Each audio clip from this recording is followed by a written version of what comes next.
ഇന്നാണെങ്കിൽ ഉണ്ടല്ലോ എൻ്റെ പൊന്നമ്മയുടെ പിറന്നാളാണേ. അതുകൊണ്ട് തന്നെ അവൾക്ക് ചെറിയൊരു സദ്യ ഉണ്ടാക്കി കൊടുക്കാമെന്ന് വിചാരിച്ചു. കഴിക്കത്തൊന്നുമില്ലെങ്കിലും നമ്മുടെ ഒരു സമാധാനത്തിന് ഉണ്ടാക്കി കൊടുക്കാമെന്ന് വിചാരിച്ചു കേട്ടോ.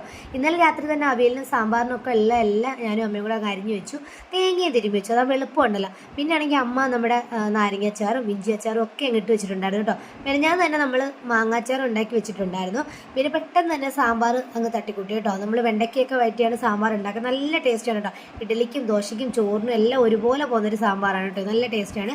പിന്നെ ആണെങ്കിൽ അവയിലിനുള്ള എല്ലാം നമ്മളങ്ങ് അരച്ച് അമ്മയുടെ കൊടുത്തു. അമ്മ അവയിലും സെറ്റാക്കി തന്നിട്ടുണ്ട് കേട്ടോ. പിന്നെ പയറൊക്കെ അമ്മ അലവാക്കി തന്നു. അതങ്ങ് പരിപ്പ് കറി അങ്ങ് വെച്ചു കേട്ടോ.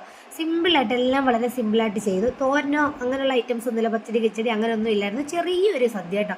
അങ്ങനെ പരിപ്പും അങ്ങ് റെഡിയാക്കി പായസ കിറ്റ് വാങ്ങിച്ചിട്ടുണ്ടായിരുന്നു കേട്ടോ. ഇതാകുമ്പോൾ നമുക്ക് ഒന്നും വറുക്കാനും മുരിക്കാനും കരിക്കാനും ഒന്നും നിൽക്കേണ്ട, എളുപ്പത്തിൽ അങ്ങ് ഉണ്ടാക്കാം. 2-3 കവർ പൊട്ടിച്ച് ഒഴിച്ച് പാല് തിളപ്പിക്കുക, അതിനകത്തോട്ട് ഇത് വഴി അങ്ങ് ഇട്ടാൽ അതില്ല. പിന്നെ കുറച്ച് നെയ്യും കൂടെ തൂവേ.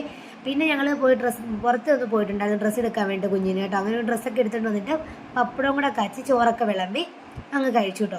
ഞാനും അമ്മയും കുഞ്ഞും ഏട്ടനും മാത്രമേ ഉണ്ടായിരുന്നുള്ളൂ. ബാക്കി എല്ലാവർക്കും ജോലിയും കാര്യങ്ങളൊക്കെ ഉണ്ടായിരുന്നു. പിന്നെ വൈകിട്ട് ഇനി അവരെല്ലാം വന്നിട്ട് ചെറിയൊരു കേക്കും കൂടെ മുറിക്കണം കേട്ടോ. ഇത്രയൊക്കെ തന്നെ ഉണ്ടായിരുന്നുള്ളൂ. ചെറിയൊരു സദ്യ അവർക്ക് ഉണ്ടാക്കി കൊടുത്തപ്പോൾ ഒരു മനസ്സമാധാനം കേട്ടോ.